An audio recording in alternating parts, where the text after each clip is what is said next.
I'm the current chair of the Select Board. I'm sort of welcoming you, even though this isn't my meeting at all.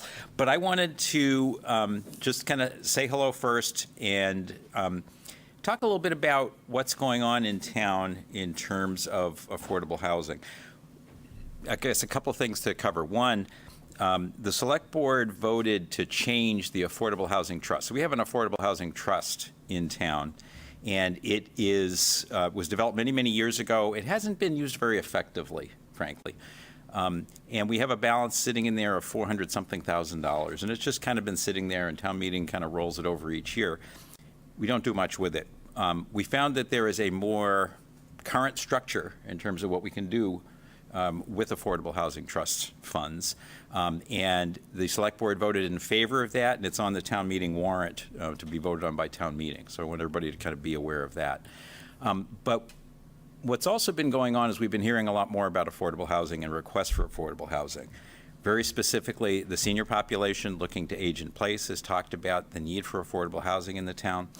And it came up at the last town meeting, and in fact, it was a pretty dramatic discussion. It was a longer discussion with some very strong feelings about concerns that our kids can't afford to live in this town.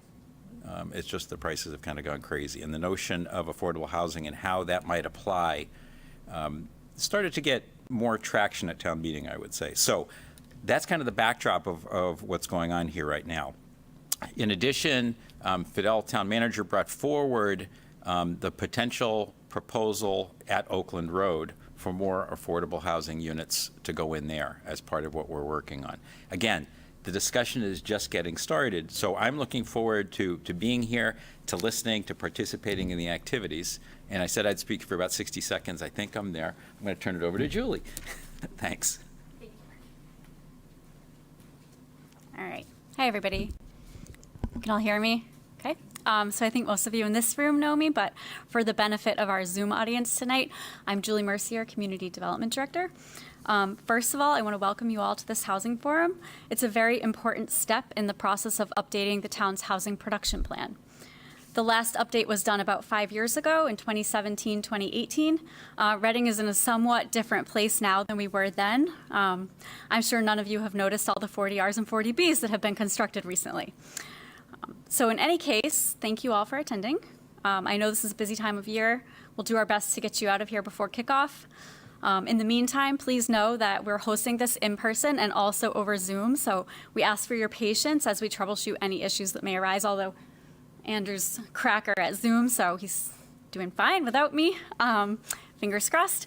Moving right along, another big thank you is due to our Housing Production Plan Working Group, which includes the following staff and stakeholders: Fidel Maltez, Town Manager; Jean Delios, Assistant Town Manager; Jackie McCarthy of the Select Board; Katrina Meyer of CPDC; Katie Gallant, Reading Housing Authority Director; Andrew McNichol, our Senior Planner; Erin Schaefer, Economic Development Director; Sudeshna Chatterjee, Director of Equity and Social Justice; Carrie Valley, Social Worker; and William Valliere, Veteran Services Officer. Some of them are here tonight, and this forum would not have come together as quickly without their help and support.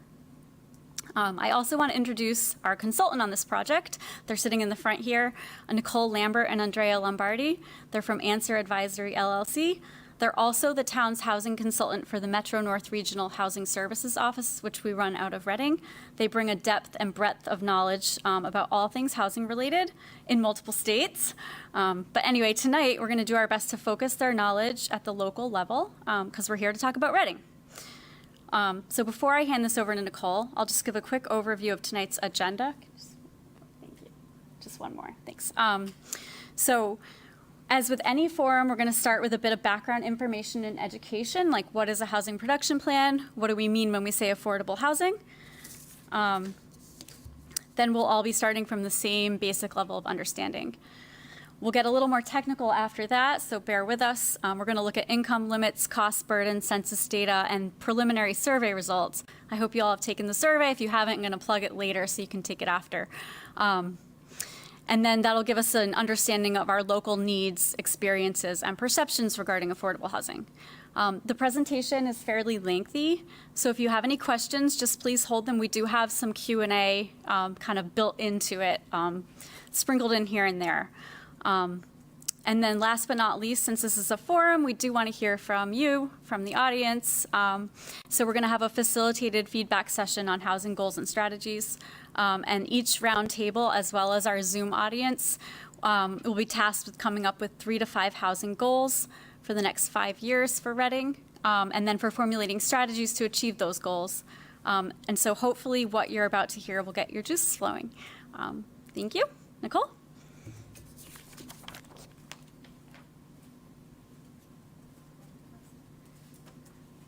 Hi, everybody. Good evening. Thank you for coming. So tonight we're going to have a little bit of a discussion about affordable housing. Couple of things that we hope to establish tonight or, accomplish is talk about, housing production plans and have a better understanding of what that is and how it's kind of used to guide the housing development process. Why planning for housing is necessary. The meaning of affordable housing. There's kind of like two meanings of affordable housing. How is it important to Reading? As we know, we just heard that it's very hard for people to find a place to live here because of the prices. What options exist for development? And also how to diversify the housing stock here. We'll talk a little bit about the project timelines and goals. Understand what's expected of you guys tonight here in the audience and also on Zoom. So those of you who are joining on Zoom will actually have breakout session there to participate in the feedback online instead of in person. And we'll talk about staying involved with the process because this is going to last a little while. So to get started, we'll talk about what is a housing production plan, and basically a housing production plan is going to help us create a strategy for the town of Reading to meet their affordable housing goals. It produces units in accordance with the housing production plan, so we are held to these things that we are going to promise and the strategies and goals that will come out of this meeting and maybe some other, the survey and things of that nature to kind of guide the process here.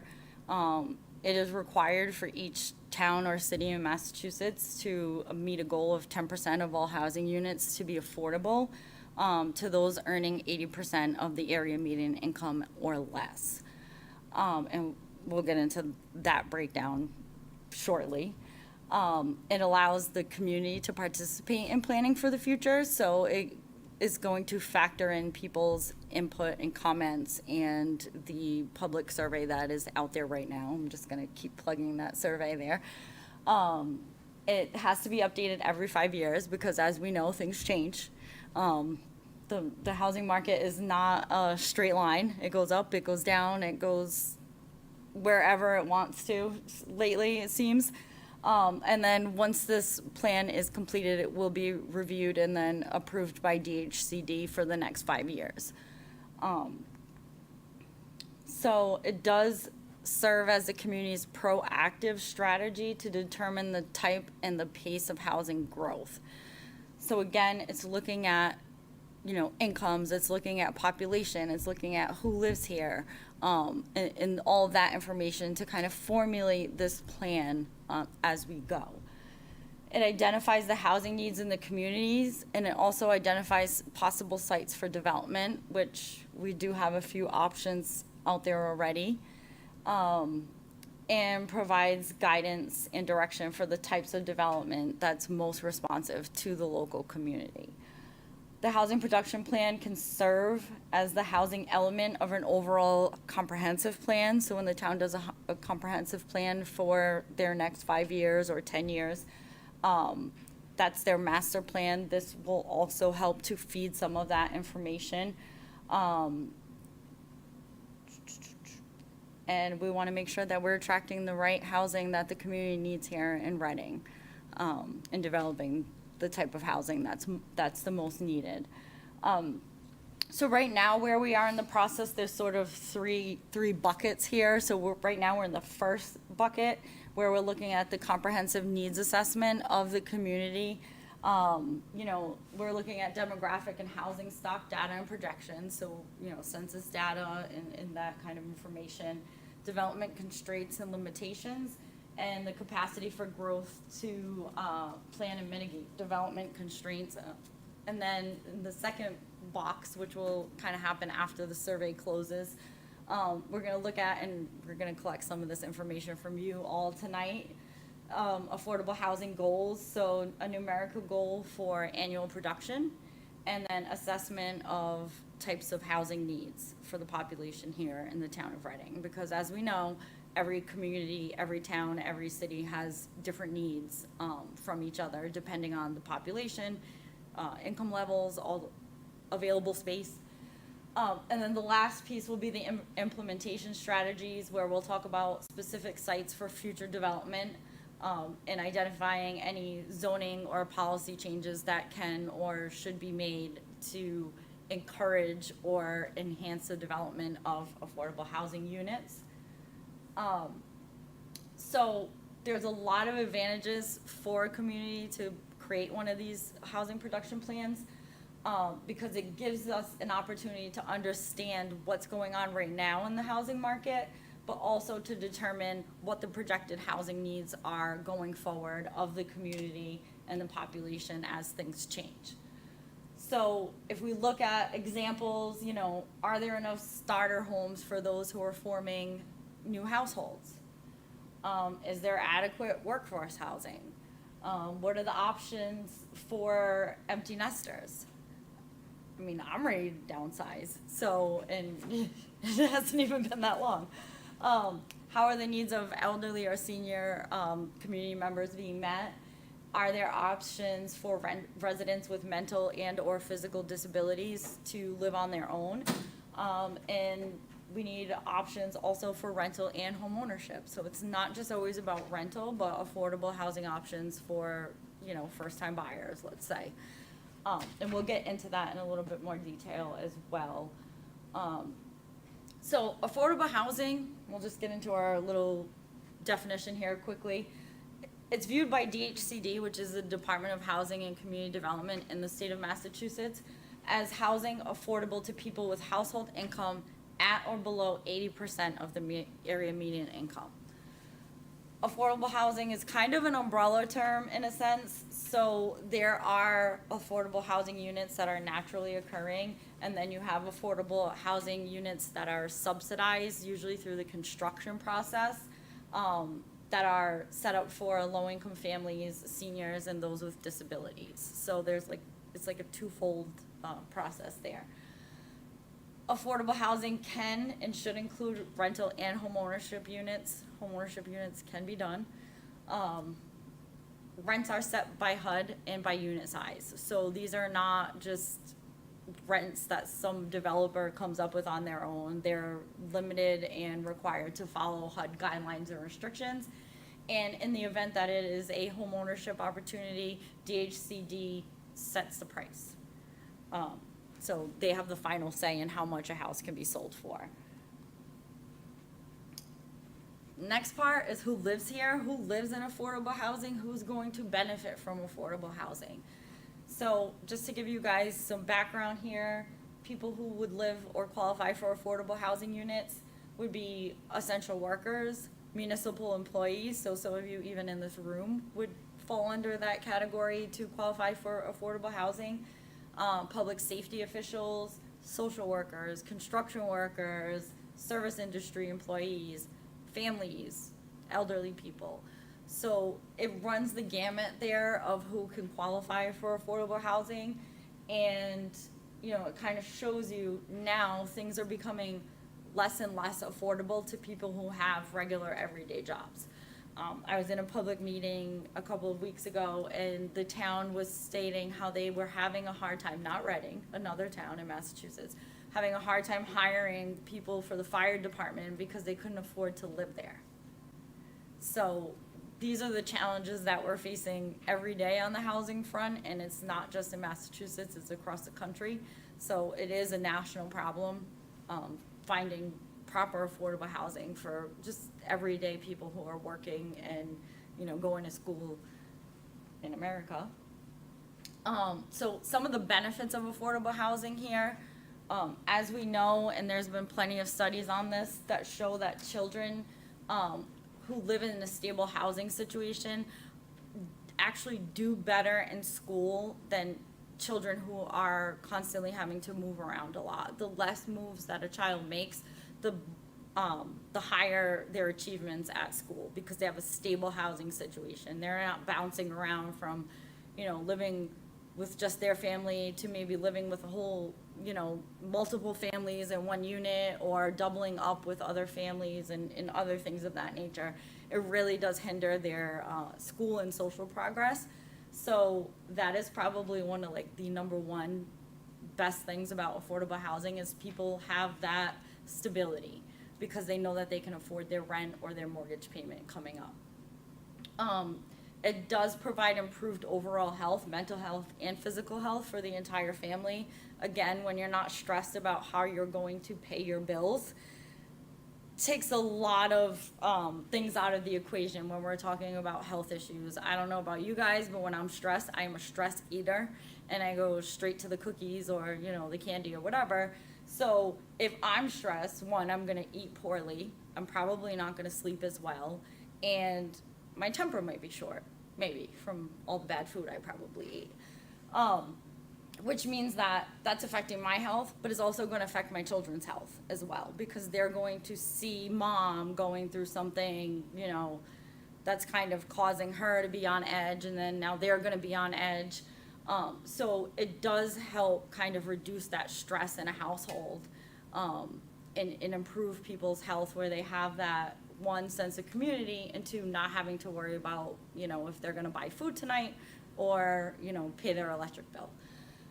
Provides financial stability because, again, the rents are predictable. They know what their rent is going to be, and in a lot of situations with affordable housing units, especially rental, the rents are set and they are only go up by a certain amount every year. So they can plan ahead as to what their housing costs are going to be. And then it also provides economic growth opportunities because, again, if somebody is in an affordable unit, it allows them to hopefully save some money, improve their financial situation, maybe improve their credit, because they're not spending that additional income on rent. They're using that for other things to better themselves financially and economically. I've seen people who have lived in affordable housing units go on to open their own businesses, to go on to, you know, create their own nonprofits, to finish their education, things of that nature, because they had a safe, stable place to live. So it really does have an impact on the community, on the residents, and on families. So it's a trickle-down effect there. So just to talk a little bit about income limits and income guidelines. So this kind of is HUD does these things in their own way. So Reading falls under the Boston, Cambridge, Quincy metro area income limits. So the area median income for the Boston, Cambridge metro is $140,200. So that is the area median income for this year, for 2022. That will probably change in February. We don't know what that number will be yet, but HUD will put those guidelines out at that time. And then it just goes to show you, so the first line is those earning 50% of median income.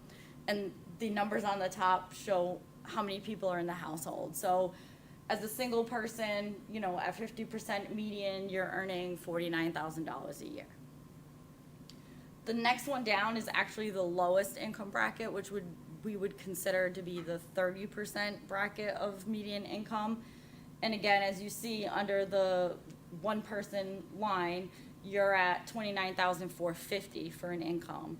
And then the final line is gonna give you the 80% income limit. So this is where a lot of programs are capped. And for a single person, you can earn no more than $78,300. So that's the maximum income. And again, it goes up as family size goes up. Just kind of give you an idea of where someone may fall on this scale. for an affordable housing unit. And if you see, 80% median, two-person household, 89,500, and then it goes up from there. So most people in the town of Reading are, two-person households for the most part. That's where we're at. So we kind of like look down that line to see what those incomes are, or, could be for people who are living in the town. Questions? Nobody. Andrew, we got anybody on Zoom? I do not have any hands raised at this time. Okay. Going once, going twice? Okay. Yes. I'm just gonna expose myself. Okay. So can you go back to that other chart, the one right before this? This one? Yep. Yeah, so when you're figuring out who qualifies for the affordable housing, Mm-hmm. for instance, very low 50% income, if it's one person in the family, Mm-hmm. then they are earning 49,100, and that qualifies them. Yes. They cannot earn any more than that. But if there are two people in that household, they can earn up to 56,100 Correct. to qualify. Yes. So it's graded according to the number of people with incomes in that home. Correct. And it doesn't have to be adults. So it could be an adult and a child that counts as a family of two, or it could be two adults. So it doesn't matter. So if you're a single parent, let's say, with one child, as long as you fall under that 56,100, you qualify. And our median income is determined not by Reading, but by the three municipalities that you said were in there, Cambridge, Reading, and there was. No, so this is the metro area for HUD. So HUD looks at each, so for example, like if you look at southeastern Massachusetts, like places like Fall River are on the same income limit chart as parts of Rhode Island. So it's really kind of by region. So they said, okay, Reading falls into, and the list of communities that fall into this is so long, I couldn't even put it on here. So they take, the Boston metro area, which encompasses, Cambridge and Quincy as well, all together, and then they figure out the incomes. Thank you. You're welcome. Okay, anyone else? No, okay. So into the fun stuff. So we started doing a local needs assessment, and one of the first things that we, kind of looked at is the gap analysis and cost burden. We also looked at census data trends, because obviously that's going to help us figure out who our population is here. And we'll get into preliminary survey results as well. So the community survey has been open for just about a little over 2 weeks now. And we'll kind of get into some of that information of the feedback that we've received so far, as of, I want to say last week. So right now, as of the end of August, when some of the data was compiled, I can't think of the word, the median sales price as of August was $825,500 in the town of Reading, which is an increase of 33% since 2018. So that's a pretty big jump.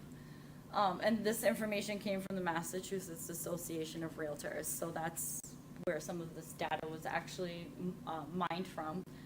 And then if we look at the condominium units, again, as of the end of August, the median sales price was $627,000, which was an increase of 56.75% since 2018. So housing prices are rapidly increasing, at least up until then. We're going to start seeing some prices come down a little with the interest rates.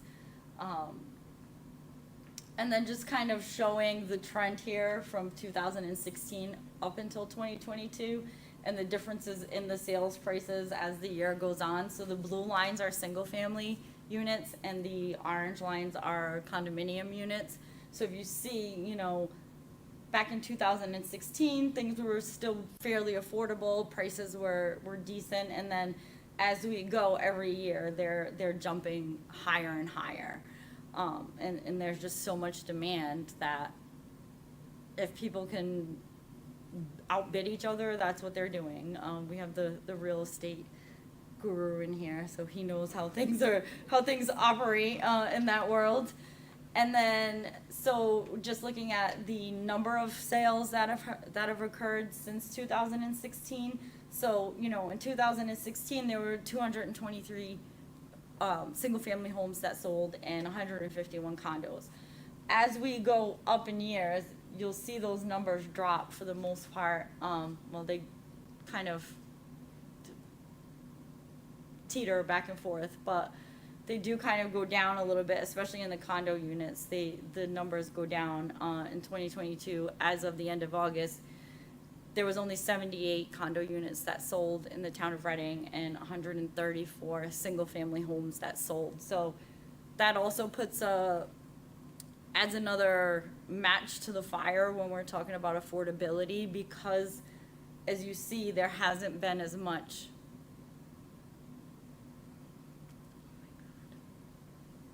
housing stock out there for sale. So it does create a little bit more of a fire market where people are like, I'm not gonna have a house to live in unless I, pay more for it, or there's more buyers on the market than there are available units. So that also causes this housing crunch that we're experiencing right now.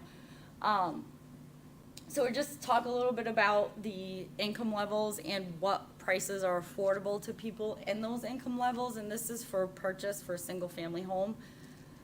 So the Reading median income, this is just for the town, not the whole metro area, is $133,300. Someone earning that can afford, and again, there's the assumptions here in the corner that I use.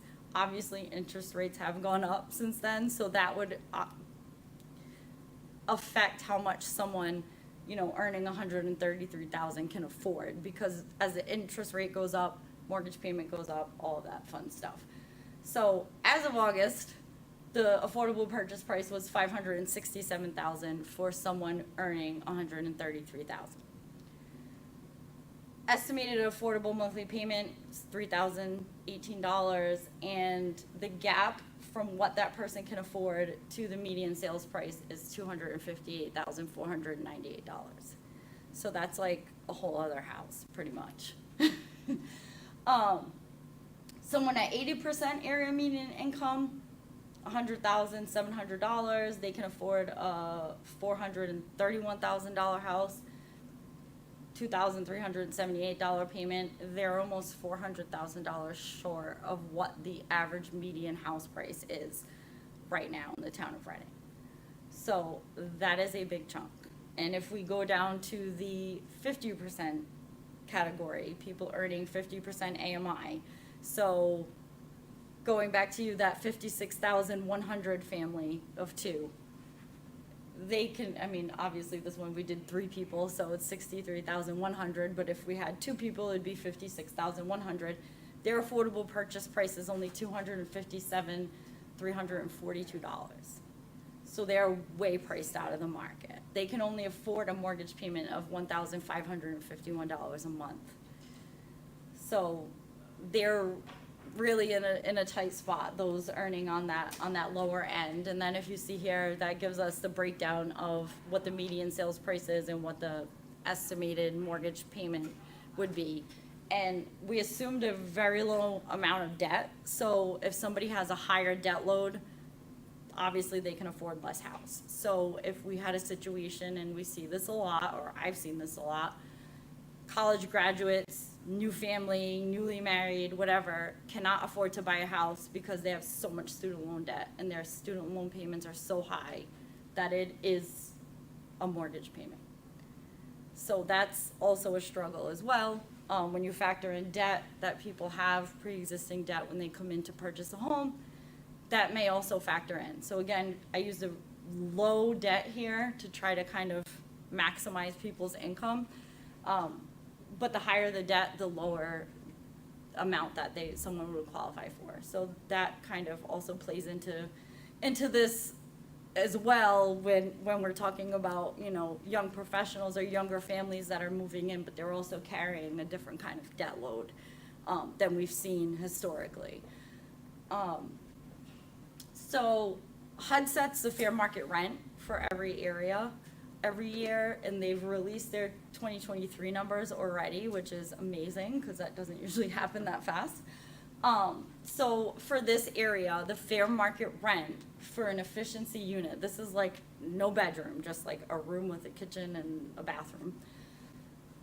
Median fair market rent is $2,025 a month. If you have a 2-bedroom apartment, your fair market rent would be $2,635. Now, and again, it goes up from there as the bedroom size goes up. When I did a search for properties available for rent in the town of Reading by the end of August, 1-bedroom units, there was one listing, $2,667 was the monthly rent. There were 7 2-bedroom listings. The median rent was $3,300, and there was 6 3-bedroom listings, and the median rent was $4,000. There were no 4-bedroom apartments listed for rent during that period. So as you can see, the rents here are even higher than what the fair market rent HUD set for this area. So people are paying quite a bit more than what the fair market rent is to rent an apartment here in the town of Reading.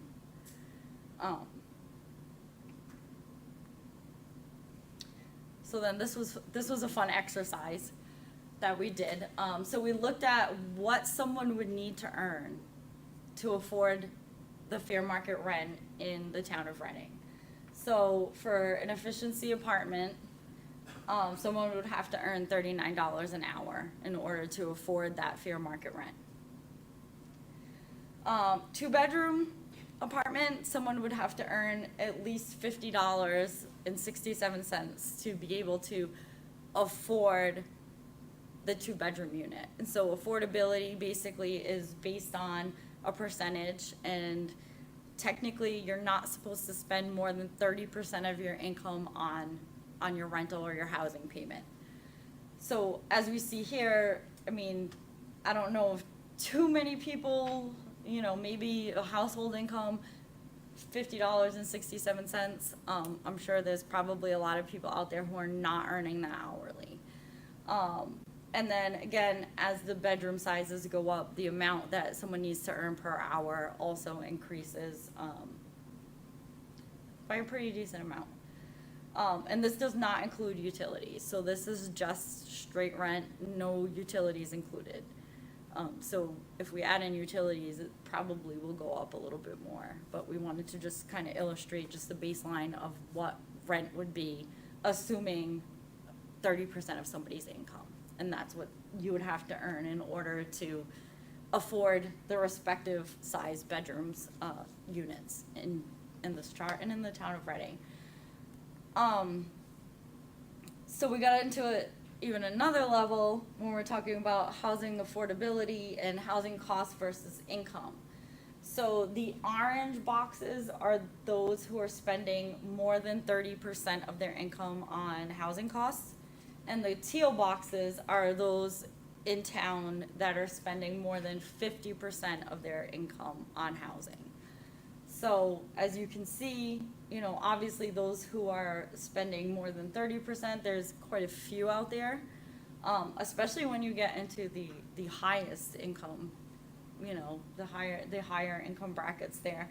And then you'll see, you know, the people at the lowest income brackets, these first two here, the 30% and the 30 to 50%, are spending, you know, have the highest housing cost burden. So they're spending more than 50% of their income on housing for the most part. So it kind of gives you a picture of, you know, in a sense where the need is the most, which would be on this end of the spectrum here, those, you know, earning below 50% of median income. But as you can see, even on the other side of that, people are still struggling with paying their monthly housing costs, or are technically, you know, fit the definition of being cost burdened. So this kind of breaks it down a little bit more here, and this is by renters and then by homeowners. So the last column on there is just the total. We can ignore that one. But if you see here, again, the renters on that lower end have the highest cost burden of anyone. So 49.4% of residents or renters that earn at or below 30% of area median income are cost burdened. 24.5% of renters that earn between 30 and 50% of area median income are severely cost burdened. So that's, a pretty decent chunk of people there. And then homeowners in the town of Reading, 22.7% who own at or below 30% of area median income are cost burdened, and 8.8% who earn between 30 and 50% of area median income are severely cost burdened. So this is, or what they sometimes will call house poor. So you live in the house, but you can't afford anything else but your monthly housing payment. And no one wants to be in this position. So this kind of gives us an overview of, who the cost burden residents are, and also kind of the levels at which people are living cost burden in their units, for owners and for renters. So it affects everybody, not just people who are renting apartments. So just some more information, kind of Reading specific, the total population, 25,510 people from the 2020 census. So these were all this information is from the 2020 census for the most part. Total households in this town of Reading, 9,952. Median household income, which we discussed a few times already, 133,300. The town is 84.6% homeowners and 15.4% renters. So again, homeowners kind of hold the key here. There's way more homeowners than there are renters. The 2-bedroom fair market rent is $2,635. Annual income needed to afford that is $105,400. And then again, this breaks down the family median single family home price, which is that $825,500, what the median payment is, and what the annual income is to afford that sales price to avoid being cost burdened. And again, you have our little assumptions here down in the corner. And again, this was done with minimal debt for the homeowner as well. So we heard this a few minutes ago. Somebody was talking about the missing middle here.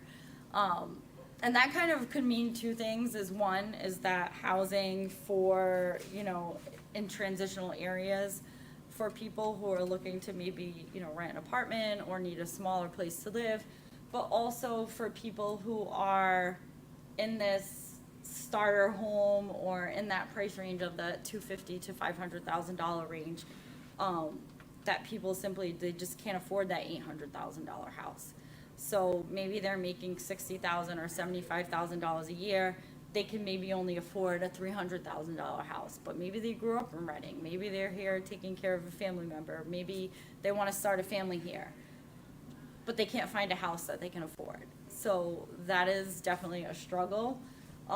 So there is a need for that.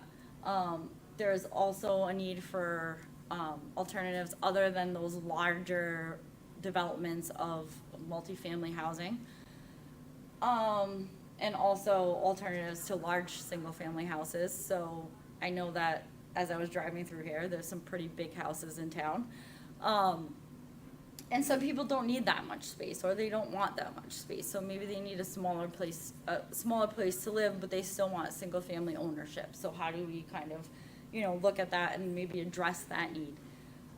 Need for more workforce housing. So again, we talked about a few minutes ago how sometimes even firefighters can't afford to live in a town that they work in, and a lot of teachers can't afford to live in the town that they work in. So how do we address that need of people who want to live in town and also work in town, but also not be cost burdened or spending all of their income on rent or a mortgage?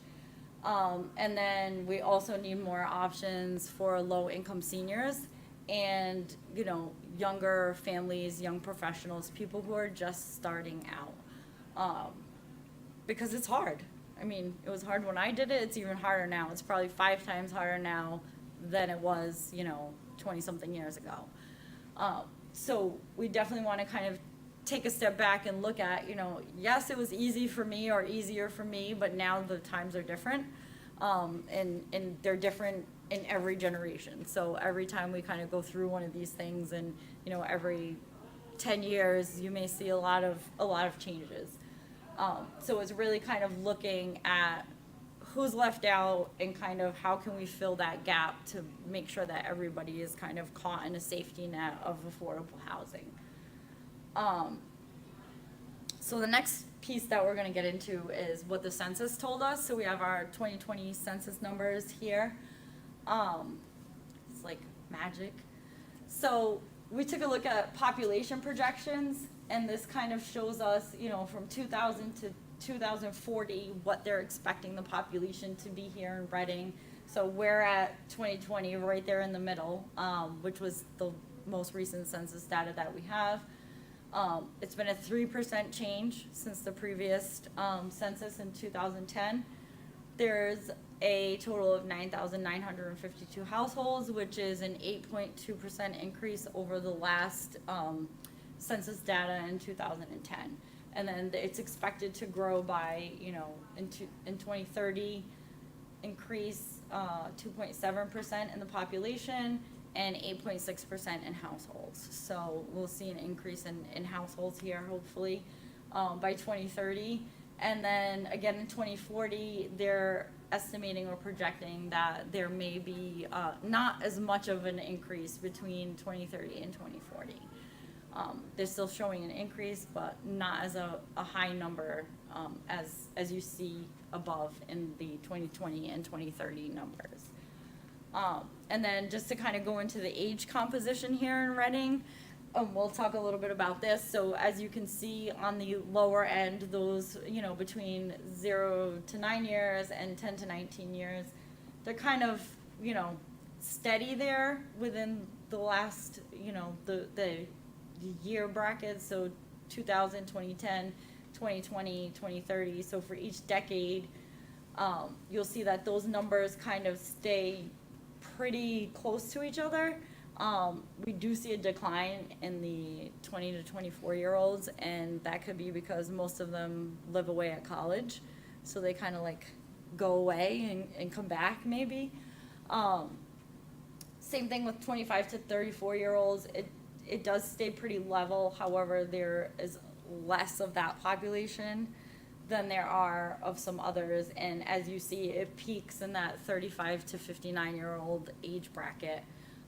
That is where the majority of the residents fall here in the town of Reading. So in between that 35 to 59-year-old age bracket, and then as you'll see, the 60 to 74-year-old age bracket is expected to go up, you know, a little bit more, and as well as the 75-plus-year-old age bracket as well. So people are living longer, they're staying in their homes longer, and it's creating kind of a population decline in a sense because there's nowhere for new people to go.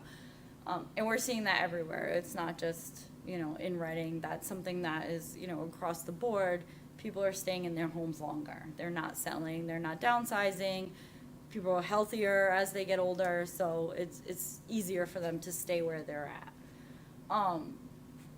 So now, kind of talking about school enrollment data, which is what's affecting those younger age bracket, the 0 to 9 and the 10 to 19-year-olds. One of the things that we noticed is people are having less children. So before, when, you know, you used to have families that had 3 or 4 kids or even more than that, now they're only having maybe 2. When I was growing up, it was odd to me that I had friends who were only children because most of my friends had at least one sibling, most of them one of 4 or more. Now it's very common to be an only child. Most people are only having 1 or 2 children. So that's why we see some of the declines here as well. And also newer families that are living in Reading that maybe have not started to have children yet, or maybe they don't intend on it. More and more people are opting out of having children for various reasons. So if you look at the school enrollment here, you'll see the percent change, you know, through each year, each school age group. So pre-K to K, elementary 1 through 5, middle school 6th to 8th grade, and then high school. So as you see, once people get into that middle school bracket, the numbers start to decline. So I don't know if people are possibly moving out of town when their kids are getting into that age bracket, or maybe they're sending them to private school because this is public school enrollment. So maybe they're going somewhere else. However, we do see that the numbers are declining because people are having less children. That's just, you know, a given. It happens. The next part here is also pretty interesting. So 72.5% of the housing units in Reading are one-family detached units. So that is 3/4 of the housing units here in town. So that definitely kind of shows how strong that single-family market is. Most of the housing units here are single-family units. And as you go down, you kind of see the numbers and the percentages that each category makes up of the total housing stock in the town of Reading. But here, if you look at the units, the years that the housing units were constructed, almost a little more than half were built between 1939 or before 1939 to 1959. So you have an old housing stock here, which is very common in New England, very common in Massachusetts, and other, you know, states, other neighboring states. We have an old housing stock. It's an old place. It's been settled for a really long time. So there hasn't been a huge bump in construction since the late 80s. So if you see here, this is where we kind of stop here, 1980 to 1989, and then that little like last kind of quarter there is between 1990 and 2019, 2020, where we've seen kind of the lowest numbers of housing production. Now, that kind of shows two things. One, there's probably not as much room to construct as many houses as they could back in the 30s and 40s. But also there's, you know, less production for various reasons. One, it's super expensive. So that plays a factor. If you want to build a new house, you're going to buy land, you're going to, you know, pay for blueprints, you have to pay somebody to build it. It gets very expensive. So that little sliver there hasn't been as productive as previous decades that you'll see. So majority of the houses that were constructed, a little over 50%, between 1939 and 1959. And you see this is common everywhere. You know, Massachusetts, for the most part, a lot of the houses are old, which means that, you know, they're there, they're not going anywhere. They've been there forever, and some of them are probably historic at this point, so you can't take them down. So that leaves us with not a lot of options when we're talking about, you know, constructing new houses, because you're pretty built up here. You do have a lot of housing units that have been built and are still standing and still housing families as well. So we'll move into the survey results that we've gotten so far, and this was as of October 19th, which I believe was last Wednesday, at 2 p.m. So we had 445 responses as of then. When I left my house today, we were at 6:06, so that was at around 3 o'clock this afternoon. So we're just kind of keeping track on here. So the numbers are going up and up, which is a good thing, because we are getting a lot of feedback from residents in the town, and also people who work here as well. Sorry, Nicole, yeah. to interrupt. Do you mind if we stop for one or two questions? Sure. Here, but we've gone through a lot, and I just had two hands pop up. No problem. Tony, I saw your hand up. If you have a question or comment. On the prior screen, yes, I was wondering how you classify multiple apartment buildings when you have a development that has a 8 or 9 apartment buildings with 10 to 12 units each. Is that considered 10 to 19 units, or are you counting all of the apartments as one? Multiple buildings that comprise one development. Okay. Which have units in them. So it's multiple buildings that comprise of one development that have multiple units in them. So it would be the total Correct. development. Okay. And then we also had a question from Angela. Hi, can you hear me? Yes. Thank you. I had a question about the fair market value calculation versus the affordable. Did you all see any correlation with how those numbers are set? With HUD? Do we see a correlation between the fair market rents and the affordable rents? Yes. Are they going off the same inputs? Are they using the same, AMI, or is it just more of yeah, I was just curious how they're calculated, since they're different numbers. If not, that's okay. Yeah, I'm not sure I'm following where you're going with this. I'm sorry. Oh, no problem. Yeah, no, I was just saying that the fair market is much higher than the affordable, coming from HUD. So I didn't know, how they're calculated. I can look that up. They're calculated on the area median income.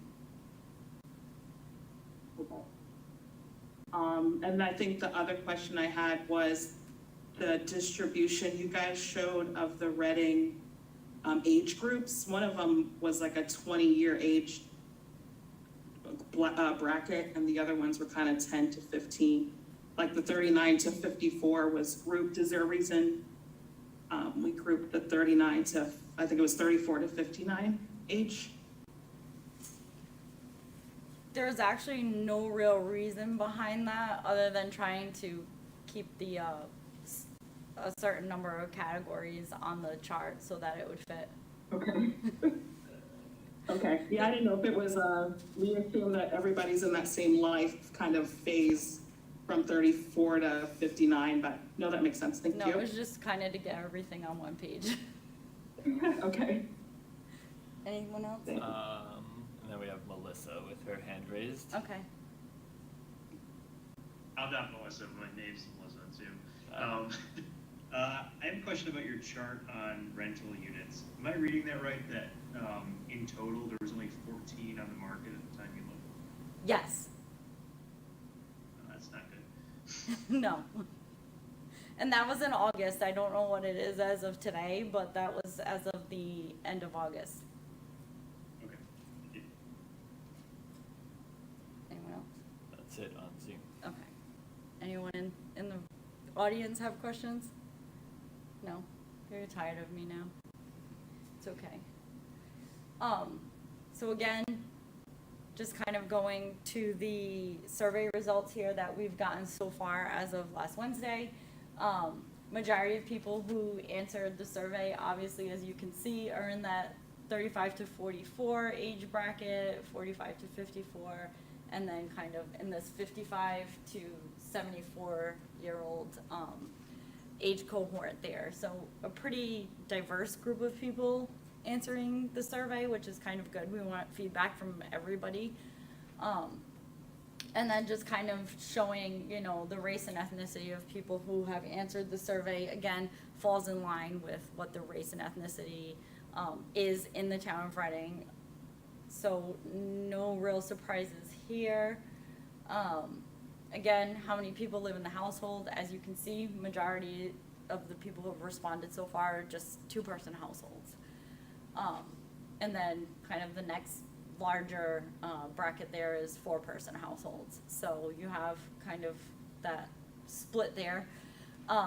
Most people live either with their spouse or partner or with children under 18. So as you can see, two people, spouse or partner, four people, kind of correlates with the children under 18, which makes sense there. So definitely a lot of people who are just two-person households, just spouse and partner and/or partner, have responded to the survey. So that's kind of interesting. And then again, gender, just showing it's kind of split 50-50. Obviously more women have answered the survey than men. And then you have those there that decided that they were either not going to answer that question or fall into the other category there.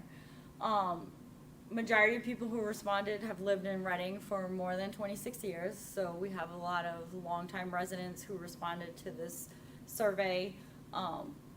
But it is, broad enough where we've kind of seen people from all different tenure statuses answer the survey as well.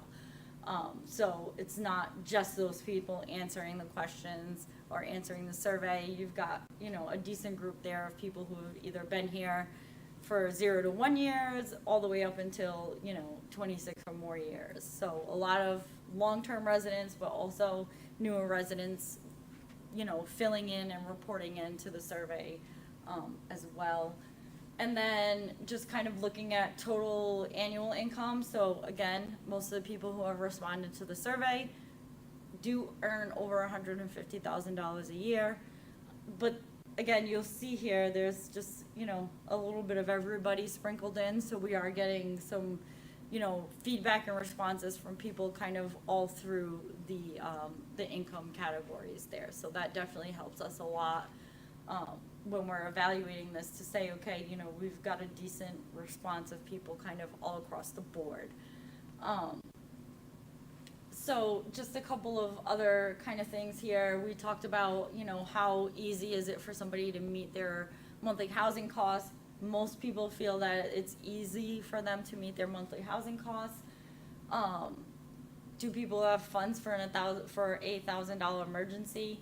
Yes, was obviously the highest group of answers there. So most people feel confident that if presented with a $1,000 emergency in their house or, car or some other life situation that pops up, that they can easily afford that $1,000 emergency, and they feel, very comfortable with it or fairly comfortable with affording that emergency that could pop up. So that kind of gives us some good data there.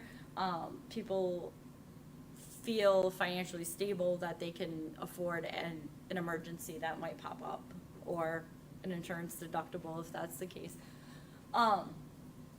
So talking about affordability, and it's difficult for me to find a affordable place in Reading. It's kind of a split between agree and disagree. Some people are unsure, probably because they haven't had to look for an apartment in a while or a place to live in a while, so they don't know really what's out there. So you've got a little bit of that, and then, but for the most part, people either agree or disagree that there is enough, or it would be easy for them to find affordable housing. The next question here is talking about affordability, and do you think that Reading has enough housing for those who live and work here?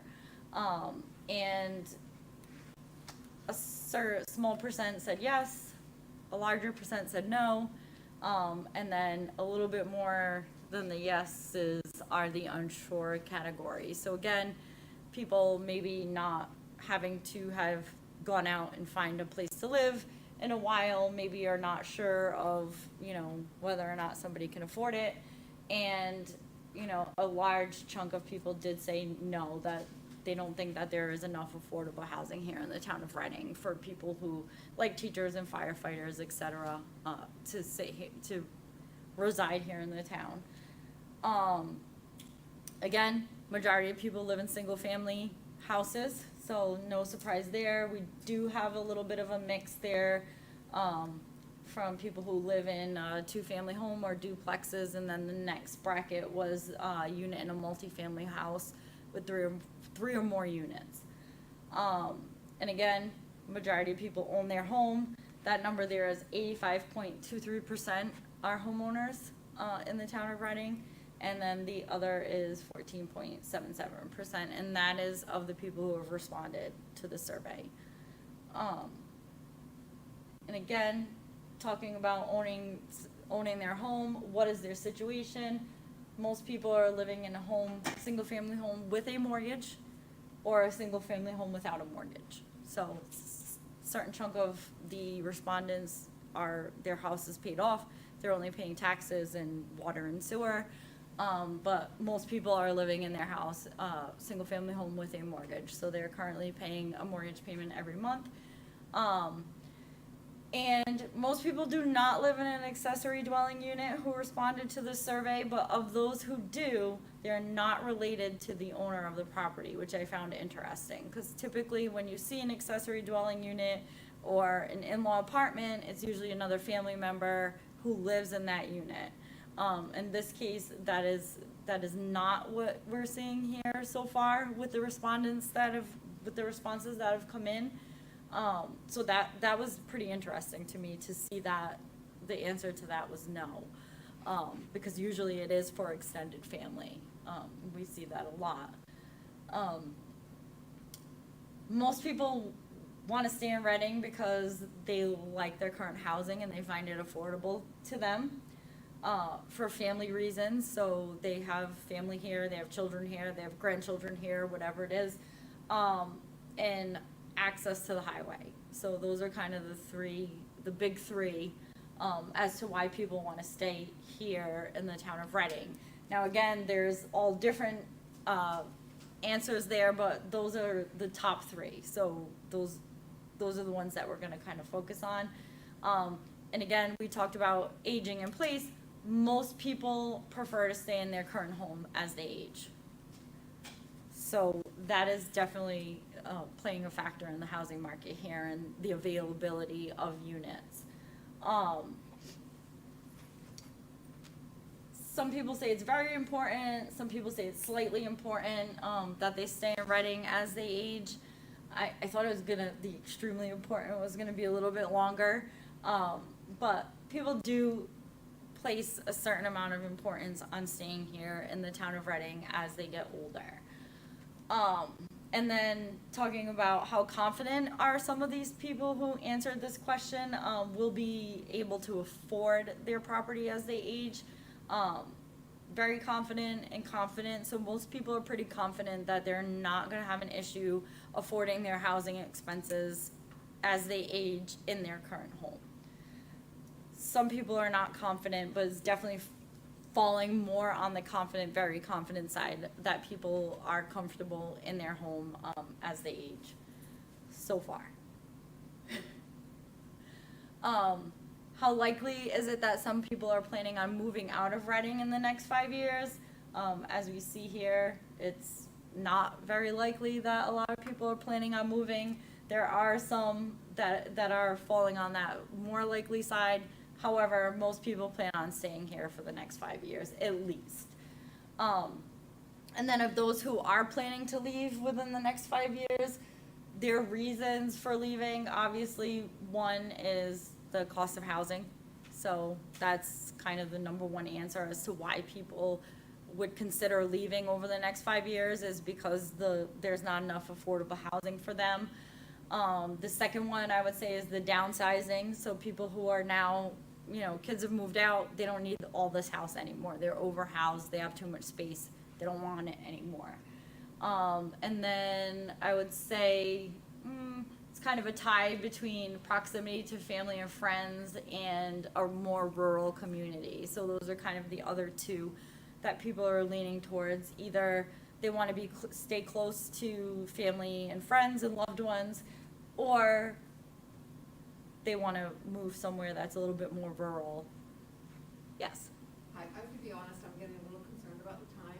Okay. I'm wondering how relevant some of this material is. It's interesting, but how relevant it is to what this meeting is. Because I don't want to miss out on, any discussion or development goals and strategies for the next plan. I feel like this is interesting, but not necessarily relevant at this point. And there's a lot more to cover, I think. Actually, we do not have that many slides left. We're almost done. Okay. And this is kind of just setting the stage of kind of who lives here and what their plans are so that we can kind of gauge where we're gonna go as far as planning, you know, upcoming housing units and such. So again, people talking about who they think needs the most support, first-time home buyers, seniors. Those are kind of the top two there. So that's kind of where we started this presentation, is talking about, you know, seniors probably are gonna need the most help, and people feel that first-time home buyers need the most help. What services do you feel like people, or should, I'm sorry, I'm gonna read this off of here because I can't really see that. What support services do you feel are needed, or that you might be interested in getting for yourself? The top three were property tax relief, home energy efficiency programs, and the other one was fuel and utility assistance. So as we know, those costs are going up, and that is gonna make a difference in people's, you know, budgets, monthly budgets. People approve increased density, closer to public transit in industrial areas and also in commercial and downtown areas. So that's where people have said that they place more weight on constructing, larger density buildings in apartments. And then what uses do people, in general support for homes here? And that would be accessory apartments and home businesses. So those are kind of the two, income generating ideas that people have. And then would you or somebody you know benefit from the following types of housing? So again, affordable housing, low moderate income senior housing, and supportive housing for people that have disabilities. And then what types of developments do you support? Again, single family housing was the highest, and accessory in-law apartments, 2-family houses, and 55+ communities were also kind of the top of the line there. Again, when asked if people would consider using their home as a portion of their home to generate income, most people said no. And if they did decide to use their home as a portion of their home for their income, I keep saying that backwards, would be for an accessory apartment or for a home business. So those kind of fall in line with the previous questions. Which of the following methods do you support to develop more affordable housing in town? Most of respondents said that it would be rehab or redevelopment of existing properties. So that was the #1 choice here. Mixed use and use of local funds to construct are the other top two.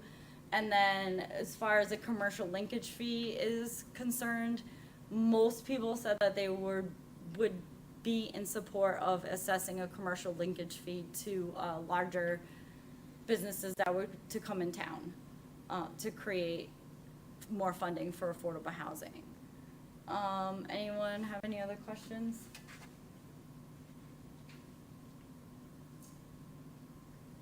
Zoom? No? Okay. So now the fun part, Julie, our goals and strategies here. And do you want to stop now to do the? So why don't you just go through the next slide and then I'll come up. Okay. So just some goals and strategies here that we've discussed and kind of were able to gather from the survey here and also from the previous housing production plans, looking at increasing production of 2-family structures, opportunities for locally initiated development of affordable housing, strengthening the affordable housing trust that does exist already within town, with additional revenue sources and funding, proactively managing the growth of the town of Reading, and supporting low-income residents or lower-income residents.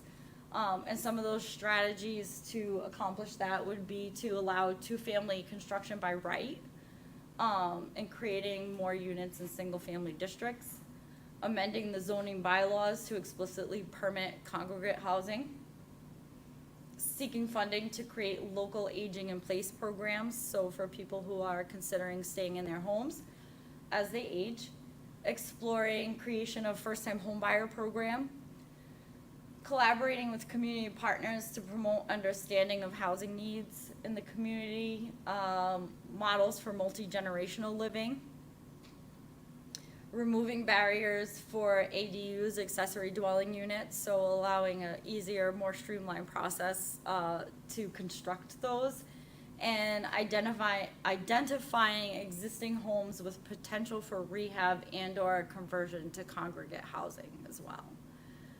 So there's quite a few options there under the strategies as well. And then now we get to have fun. Thanks, Nicole. So thanks, everyone, for,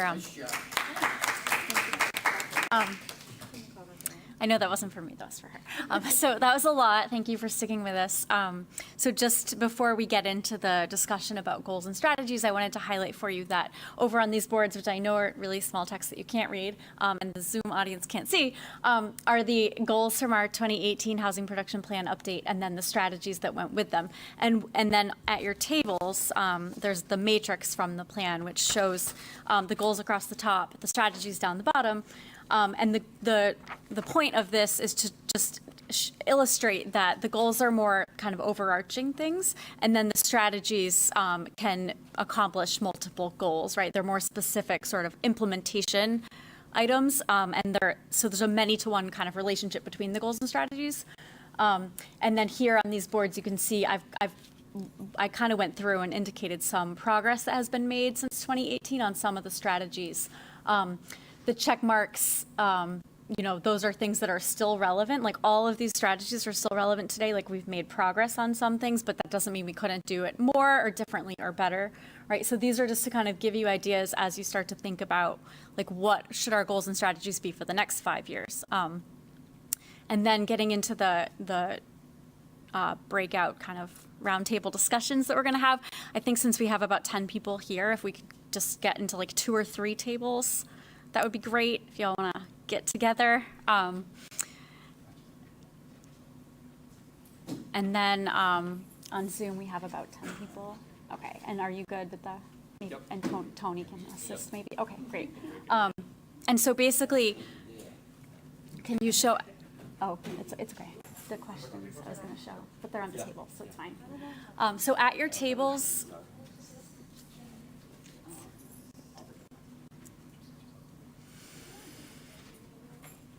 so,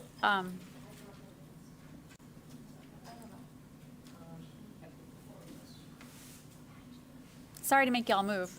We were hoping for a bigger in-person audience. At the tables, the goals are listed on a sheet that looks just like this. Sorry, the questions are listed on a sheet that looks just like this.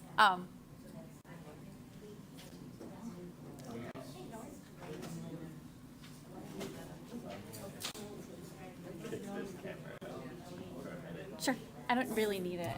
Okay, all right, so I'll come over.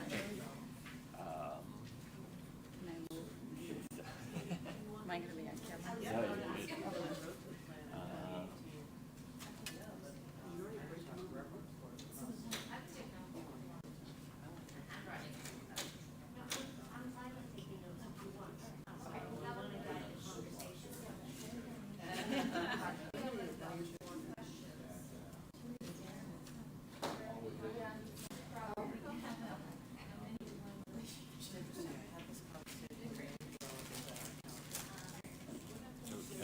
Good evening, everybody on Zoom. Thank you all again for attending. Can everybody hear me okay?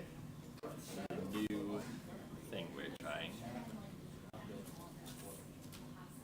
Got a thumbs up, so we'll go with that.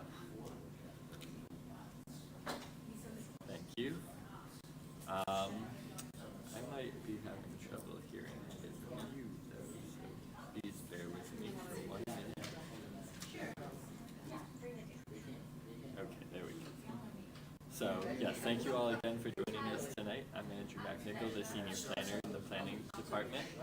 I'm just hoping to run through with you guys and learn more about what you find as goals and objectives for the town's housing developments. I know we had a lot of information tonight, but if we can determine some goals, the strategies to help reach each goal, and the barriers to each goal, that would be a huge help. I'm hoping that we can come up with about 3 goals tonight, a consensus around the 3, and then we can also have a broader discussion about best opportunities to create and maintain affordable housing, and then as well as anything additional that we should consider during this planning process. So again, apologize for any feedback in the back as we try this hybrid workshop for the first time, but hopefully it all goes well. So I'm just going to jump into what were the 2018 Housing Production Plan goals and strategies.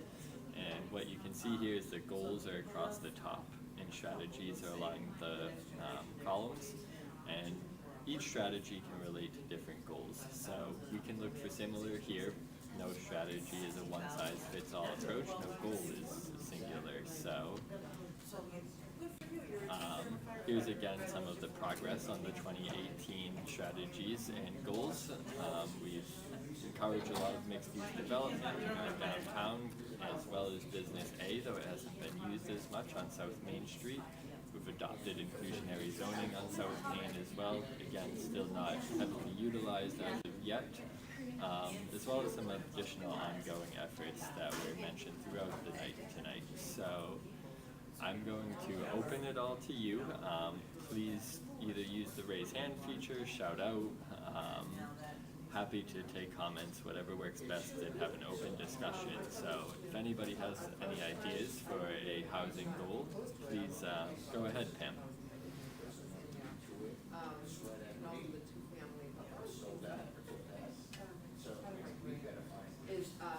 You can go ahead, Pam. You can go ahead and unmute.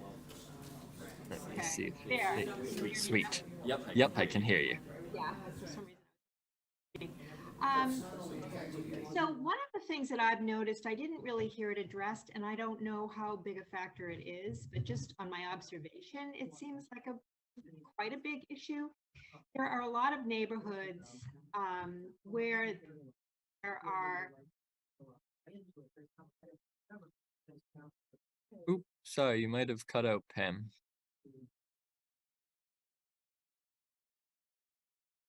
Are you still there, Pam?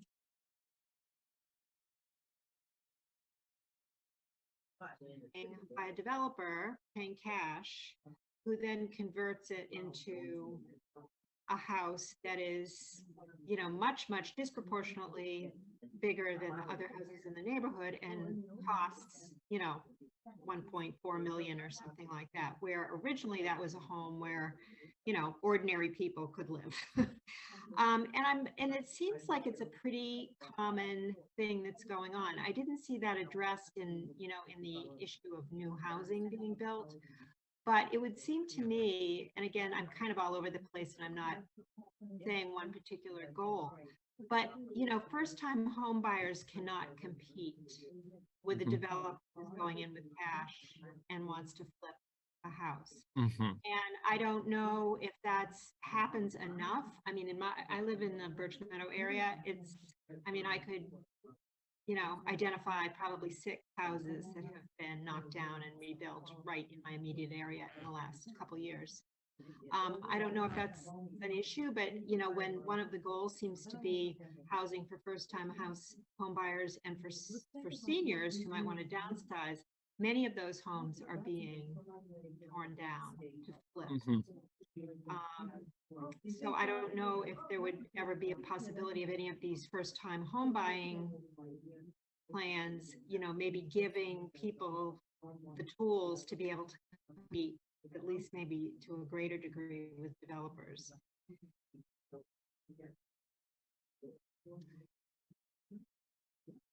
Did that make sense, what I said? I kind of ran. Yeah, no, I think that makes a lot of sense. It is a lot, but it's all well articulated, and a good point that preserving, I think, the existing housing stock, and whether that's through rehab or programs that help renovate existing structures rather than tear downs and complete rebuilds, I think is along maybe the lines of what you're going for, or additionally, maybe. Certainly people add on to their homes or whatever, but I'm talking about, tear downs where a house you know, easily 3 times the size of the original house is put up. And the home seller, I think the unfortunate thing, because again, this happened in my family, would prefer to sell to a family. But, you know, if you're leaving, you want the money and a developer is offering you cash, you know, way over asking, then, you know, you kind of have to put sentiment aside very often. Did anybody else have anything to add to that? The developers have like a profit motive, right? And they have the cash to do it. So the question I don't know is like whether there's a mechanism to stop them or whether to incentivize them. You know, if they're going to knock on that house to build a 2-unit house in its place where they potentially make more money than building a very large 1-unit. That would at least help kind of ease some of the burden on the neighborhood.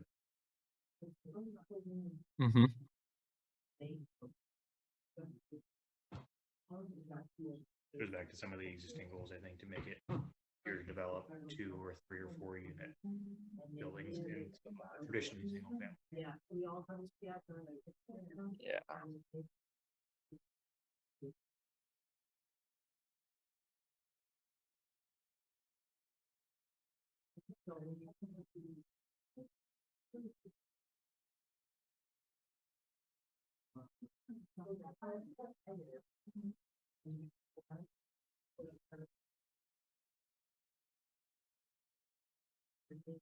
Oh, I think I meant the opposite. Oh, We should be encouraging that. encouraging density. Great. Yeah. Yes, that is. Yeah, I think the problem that called out was that people are building very large single-family homes.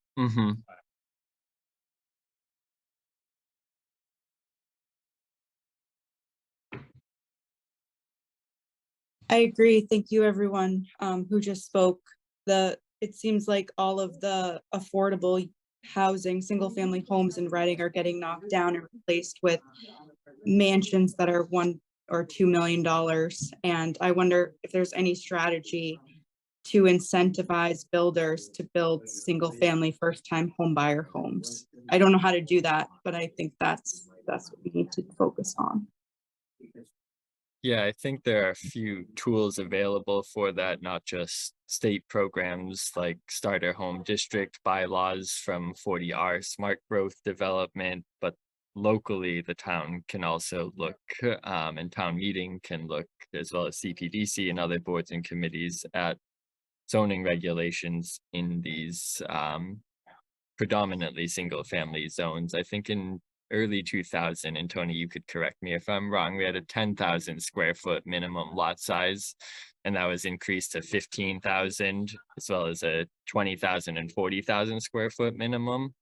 So potentially looking at dimensional controls like that, and maybe smaller lots to encourage smaller developments, and denser developments might help, but obviously there's pros and cons to both, and duly noted. So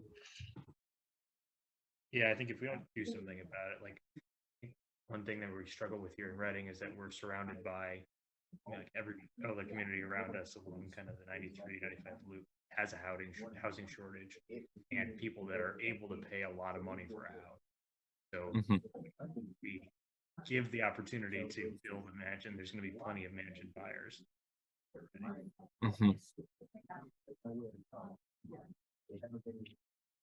I missed some of that conversation. So is there a suggestion here to limit a tear down to rebuild exactly on the same foundation, no matter what the zoning allows? So if somebody's got a 1,200 square foot house with plenty of room in the back, do you want to say, no, you can't knock that down, you have to continue on, or limit how they do it there? Or do you want to allow a tear down to put up multiple units? So instead of building one $1.5 million home, you build 3 $600,000 homes. Yeah, I was kind of thinking along the lines of allowing some modest increase in footprint for tear down, or requiring multiple units be built. You want to tear down and rebuild a 2,000 square foot home on what was previously a 100 or something.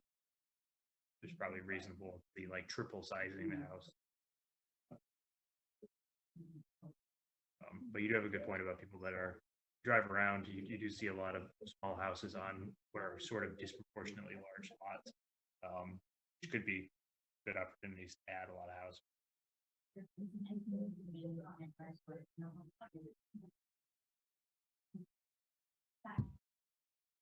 Awesome. We can, I know in essence of time, things are getting late. We can jump to a second goal if anybody has additional ideas on Reading housing goals in general, like preserving affordability, increasing mixed use or MBTA housing. Yeah, one thing I've noticed in kind of downtown Reading is that there seems like small businesses are having a hard time staying open. I'm wondering, some of that is obviously because of the pandemic, but it's things not doing well after that. I wonder if it's a product of not having enough dense housing down there as well.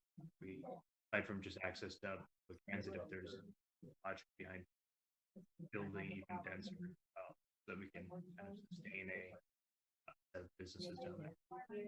Yeah, I think there is. We've heard a lot of feedback from the businesses that are there that the 40R has helped increase foot traffic. So I think to continue promoting that in downtown mixed use dense development makes sense.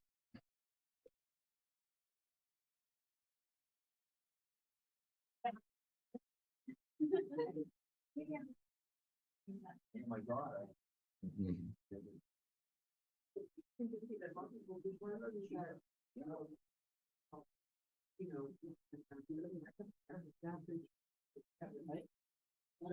Do we know if we are aligned, I guess, as a town to the Commonwealth's goal for 40R? And is that a potential goal to either meet or exceed that, since we're seeing benefit? Sorry, could you repeat that question? So is there like a percent number of units for 40R? I'm not sure what the target is for 40R units, for Massachusetts as a whole.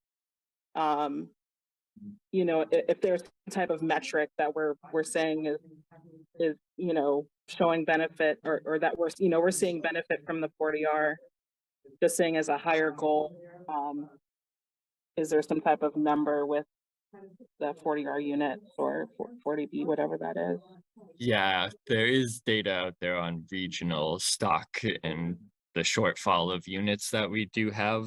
And we can look to compare some of that data with Reading's growth over the last few years, thanks to 40R. We don't have an exact number of 40R units that we're expected to hit. We did, at the time when you adopt 40R, they provide what's called the zoning incentive, an estimated number of units that the town received a payment from the state based on the units they were expected to develop under 40R. We have actually we're at or around our projected number. So we have kind of maintained our zoning incentive payment as well as our density bonus payments, because we've even gone above and beyond some of the densities, I'm sure, as you know, on some of the developments. But I think that's a good strategy to review the regional data needs. Well, that's good to know. Thank you for sharing that.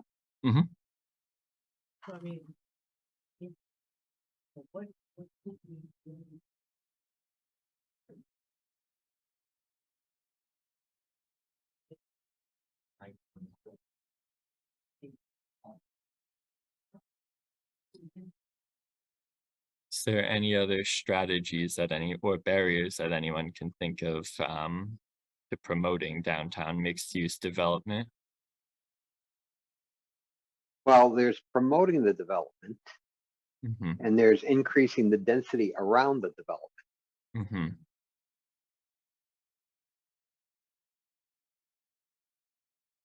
do you think that that can be a barrier or of determining right size development? I think that's more of a strategy to get there. Mm-hmm. The Yeah. barrier to achieving it is the loss of commercial property.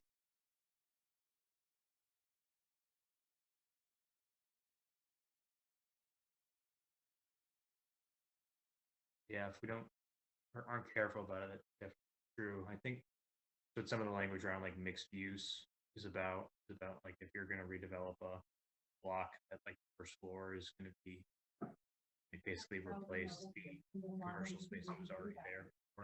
Mm-hmm.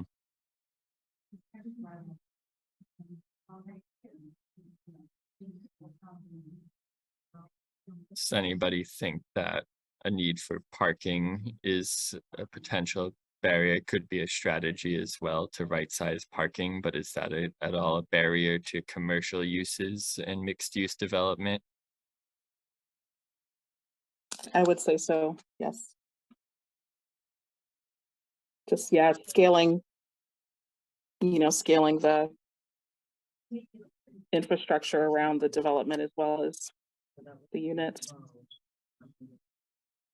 Because it's not so dense that it's sustaining a ton of businesses at the moment. Can't imagine a couple moving downtown and not really wanting to have two cars. Mm-hmm. Because there's not all that much around the immediate development there. Mm-hmm.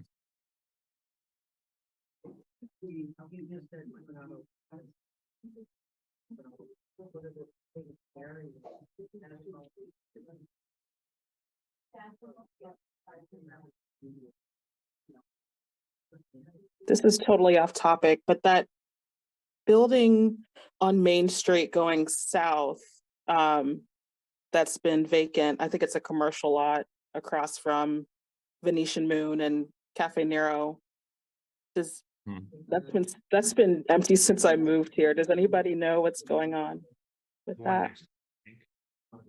Is that the Walgreens property you're talking about? Yeah, I don't know what it was Field. before, but I think it was. It was. Yeah, it's an interesting site.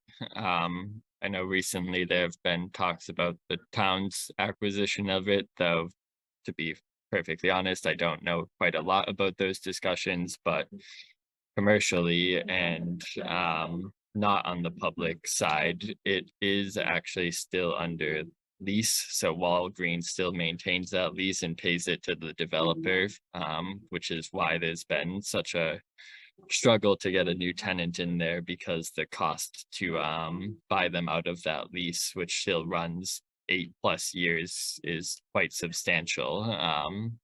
And the property owner is still receiving their payments and taxes, and it's taxed as such, but it's an odd situation for sure. Okay, thanks. Mm-hmm. Well, Is that a similarly, I've never heard anybody mention anything about what was it, a Rite Aid that's found right across from the train station, right Yep. across from Moose. That's been vacant too, and I haven't heard anybody mentioning that in any context, so I don't know. I mean, that would be maybe for. So there is actually a smart growth 40R mixed use proposal in front of CPDC at this time.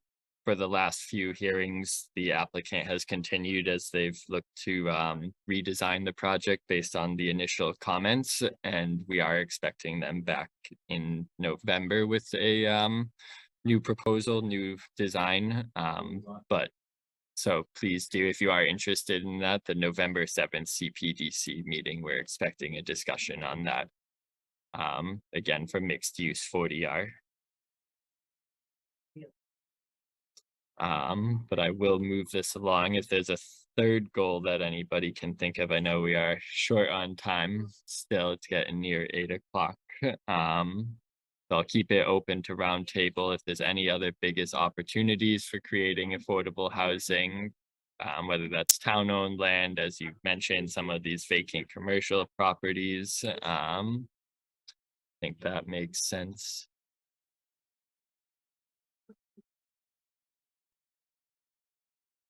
Specifically for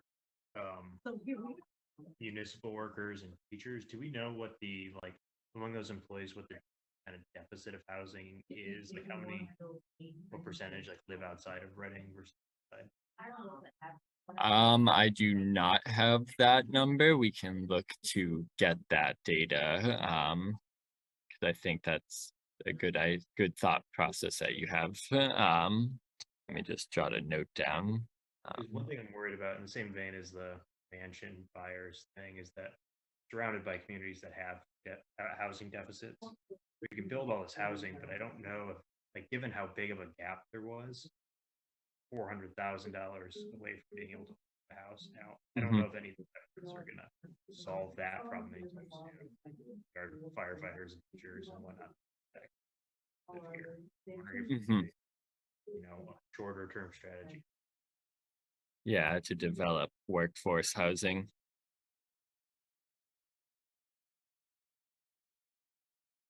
I agree with that.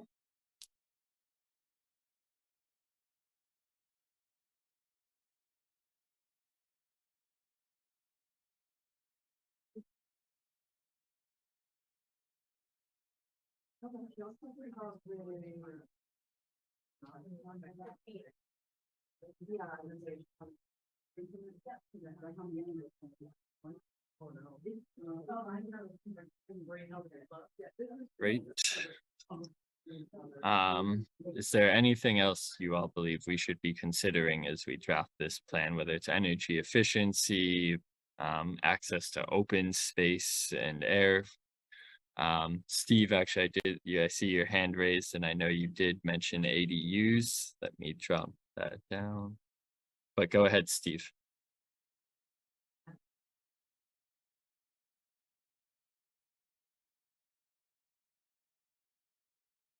Hi, I'm just trying to get this going for a moment. I just want to make a plug for accessory unit dwellings because it seems to me that it's an easy, well, it's a low impact way to expand housing without triggering a lot of the concerns that usually come with multifamily, apartment developments. And I think that it also promotes aging in place, which supports a lot of the feedback that we got from the survey. A lot of people mentioning, support for elders. Well, one way you can do that is actually live with your family, semi-independently. And it's, I think it's a good way to kind of thread that needle. I've got a neighbor of mine who's doing it right now. And he seems to, it's been a very, very long process, and he's really trying hard to do the right thing. And I think I'd like to see something where it makes that process easier. So it's not like you don't have to be a professional builder, which this guy is, in order to make, a livable place for family members. Great. Thank you for that comment. Yeah, I totally agree with that. This is Lori. Sorry, I totally agree with that. I just want to mention, like you said, if we could find a way to incentivize that, because people seemed a little bit reluctant so far in the survey to do that. But if there was some incentive for that, I think that would help. Outside of the survey, do we know, like, in the last few years where it's been promoted, how many have actually been built? Like, what's going on now, working at all?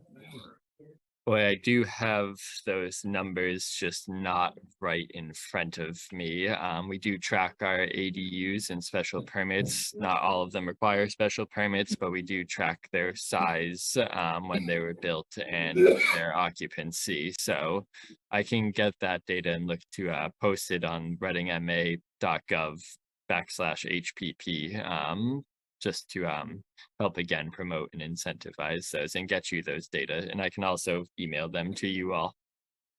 That'd be great. Thank you. Definitely. David, I see that you have your hand raised. So I thought I heard in the discussion earlier that part of the plan was to have mixed use development on South Main Street, and that was not happening. Did I understand that correctly? And was there any reason identified why these kind of developments are not happening there? Yeah, so I think that was 2019 CPDC and town meeting. CPDC proposed with staff, and town meeting adopted what was a mixed use bylaw for business A zoning district, which is predominantly South Main Street. There's a portion up North Main as well. I think what's been limiting it so far, one is perhaps lack of turnover in those areas, but two, what we've heard from developers is that there's a commercial square footage requirement of, I believe, what is 25% total gross floor area.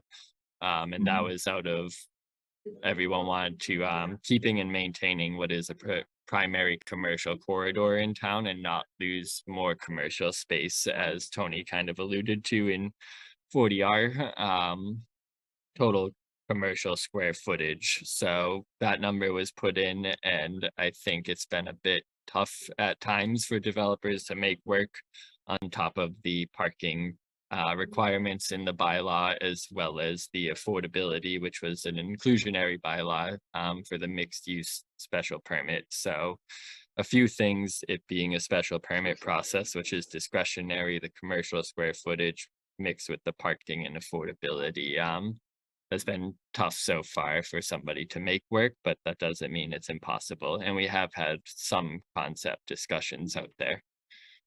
Okay. So that was a question, not really a suggestion, I guess. No worries. I think it is worth perhaps revisiting that again.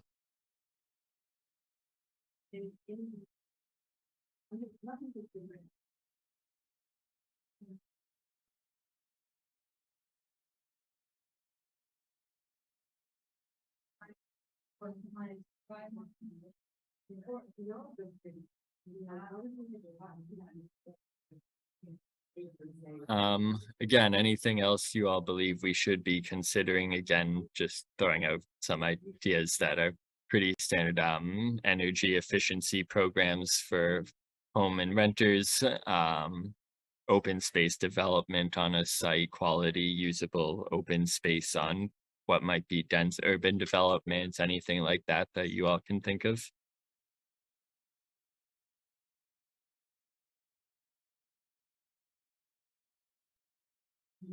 What about payment in lieu of for affordable housing? Developer tears down a building, puts up a McMansion for 1.5. Should he be required to pay into the affordable housing fund? Good idea, something well worth looking into. If we were to add a rule like that, we got to figure out what to do with that housing fund. Heard they're already sitting $500,000. Yeah, but as we saw, $500,000 buys you, basically supports 2 additional units. Yeah. You get a parking spot, maybe? Yeah.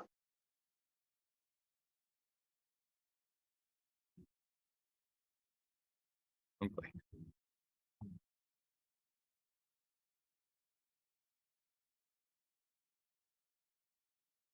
Great. Well, we're just about at 8 o'clock. I'm going to stop my share here. So thank you all again for joining us tonight and the conversation tonight. So we'll have some brief closing remarks in just a few minutes, as well as the next steps as we continue this process. So please do just hang tight with us, and I will also report back out to the group on some of our discussion. So thank you again. If you need anything, please contact me at any time through the chat or email, and I'm happy to help. Thanks, Andrew. Thank you. You did a great job. Thank you, guys. Thank you.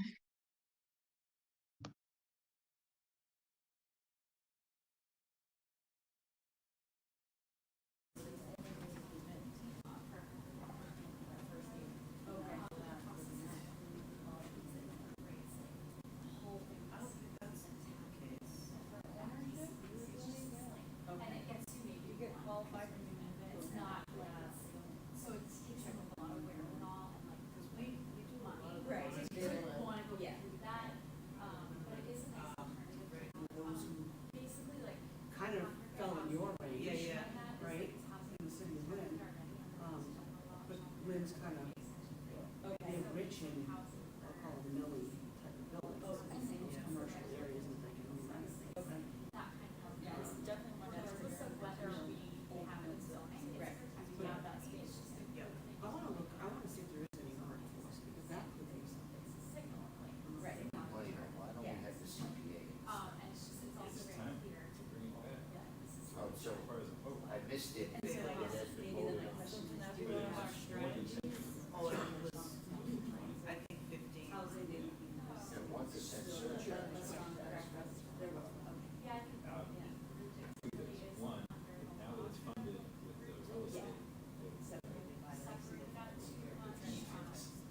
Transfer tax. Now, we're one of very few communities not in people who have objected to it when they send emails about it say, hey, it's tax, so they don't understand the leverage you get from it, that you get outside money. They think of it as for some reason, you're just gonna tax it and you spend it. It's like, Yeah, well, that's what I'm saying, like the MSBA, if you do a school in the MSBA, they give you X amount of hours, whatever you're, I mean, I don't. If you, maybe if that's how you sell it, you have to show, like, when we try to get approvals for the MSBA, for school, for the override, or whatever it might be, bond, or whatever, we put that spreadsheet and show them what the impact is for you over the next X amount of years. Maybe there's a way to do it, you structure it that way to say that it compounds, or So there's a group that supports communities, right? They give us advice for voters to. No, I know it isn't, but they didn't have a call. Because that's a big turnout. Well, that said, our turnouts are. Maybe that's not quite as important, but it's something else. Yeah. what we have heard from done surveys. I know it doesn't feel like that happens still, but Hear more about it tomorrow night. Angry about that, I'm like, there are comments. Yeah. Yeah. I don't need. What? So, we asked the surveyors, who just took the survey, you know, what would you be willing to pay if you're, if it was legal, this was coming out of tax money? So we said, $100. I'm sorry, Sierra, it's about another 1,000 square foot. Yeah. Right. So $100.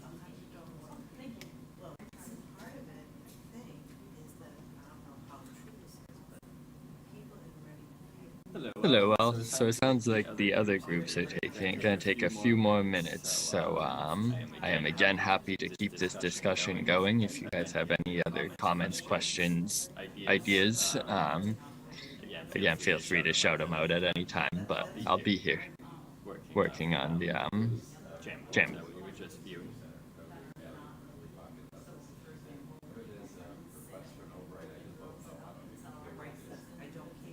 That's the mentality. Get it for people who are fixed income. Fixed income, 55 days myself. So I get it, if you say, hey, I'm getting fixed income. And what are my expenses? Well, my house is going up. And we're not related, but we were, I get this much of it. I do understand. But maybe we used to break it down, what's that?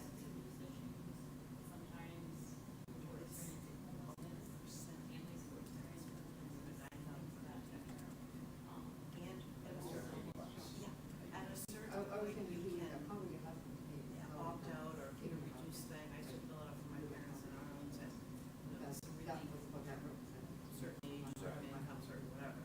So people understood all this aspects. And I'm like, really? Well, I think it's also, where does the money go, right? It's recreation, historic preservation. Saying, you've got a group of people that they can't live here, they need to live here. Because they work here, they're teachers, they're firefighters. This week's go.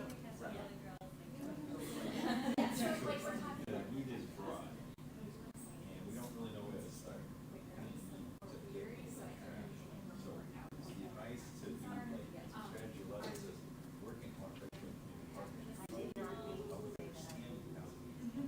but your notes are more specific.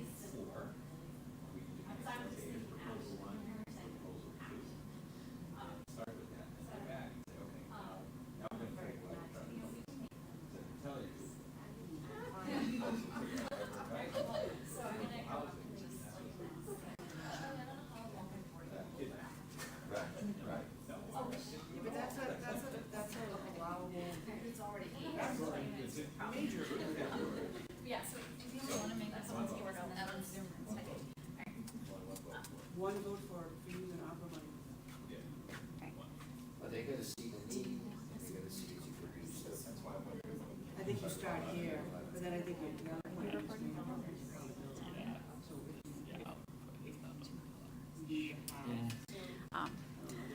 Hi, everybody. every annually you show the funds where it goes into. People might be more. And if they think it's helping people here, Sorry, it's okay. I know there's like really great conversations happening at the tables and we've kind of lost track of time, but it would probably be good if we did our reporting out now because we have a Zoom audience that's waiting and has interesting things to share, and then we have a football game. So, I don't care at all about that, but I know lots of people do. So I was going to suggest that we're going to have our Zoom audience report out first, and then one person from each table who feels comfortable kind of coming up here and talking. This is our only mic in the room, so if you need to come up here to report out. So we'll start with the Zoom audience, and that means I'm turning it over to you, Andrew. Sorry. Back up the red. All right.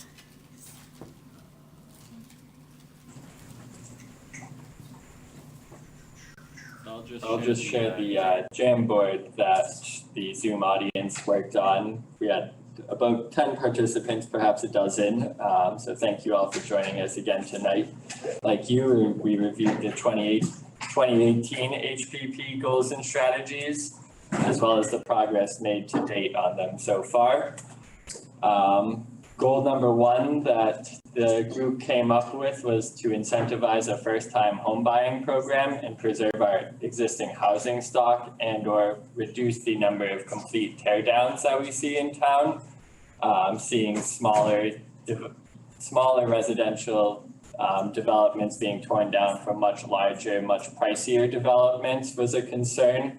So to help get there, strategies might be to encourage the more dense and more moderate sized developments, as well as to look at starter home bylaws such as the 40R starter home bylaw. So the barriers to achieving such are determining reasonable restrictions, because every homeowner and renter wants to improve their property, as well as the fact that a developer can also pay a lot of bidders on the housing market to again tear down and rebuild that property for a much heftier price.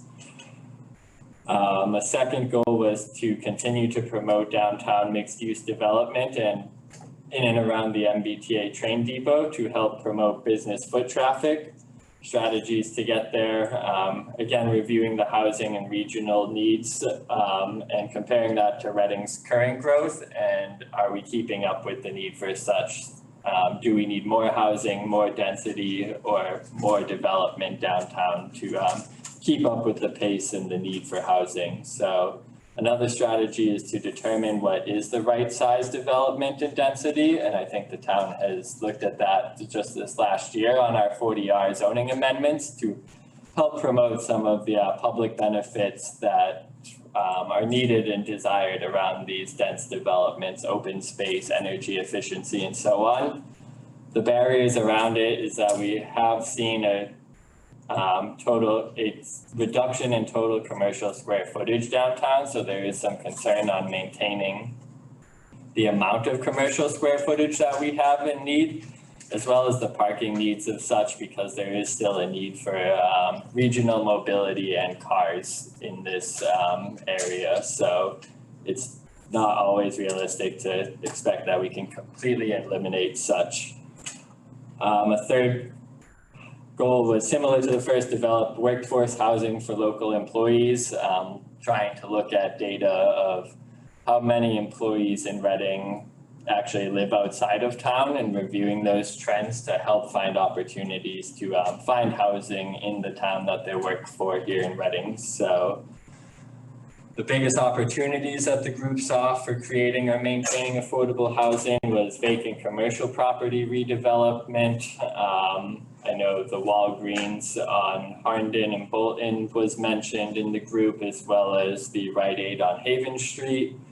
And they also mentioned mixed use along South Main Street. We did touch upon what was a recent mixed use bylaw for Business A, predominantly South Main Street, but also north of town as well, that might be looked at again to help again promote and get real mixed use development in those corridors. And then also to promote and incentivize ADUs in their development, accessory dwelling units. The group felt that they reduce the concerns of true multifamily developments and do promote aging in place. And they were wondering if the process can be made easier and more simple, because right now it can be a rigorous process through the special permitting through the zoning board. And what else should we be considering as we formulate this plan?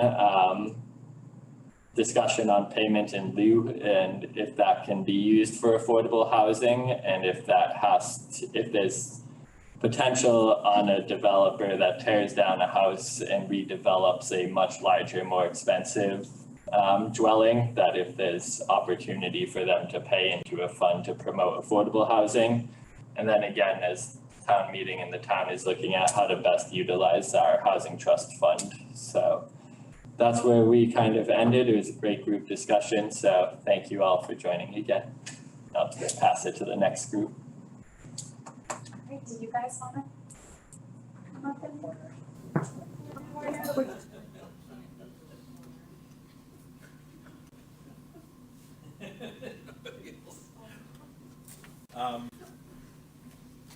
So those are some great ideas, group online. Thank you very much.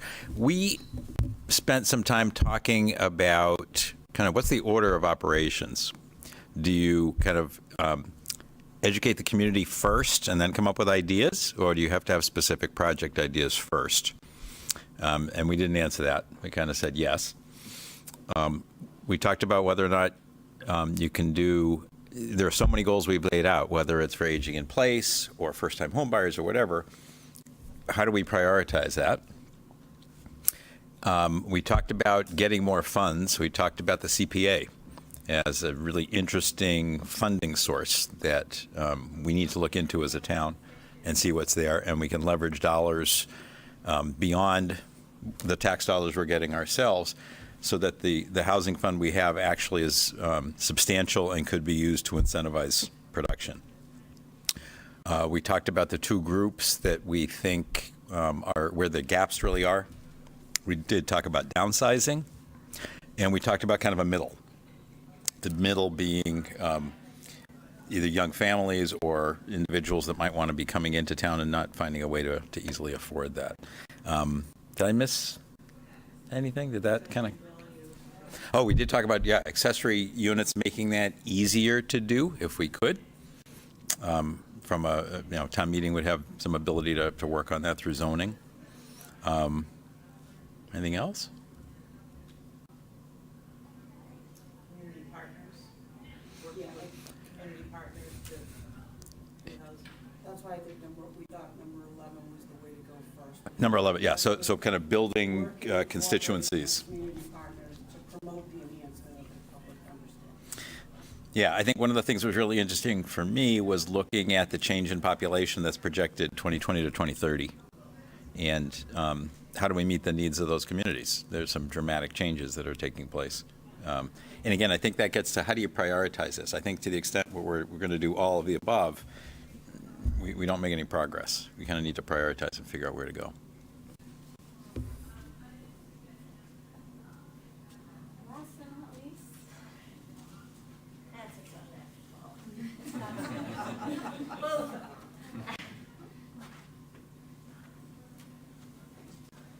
first of all, thank you for this process. I've learned so much. So Julie takes awesome notes. I have 4 pages, she has half. So we actually had layers in our discussion.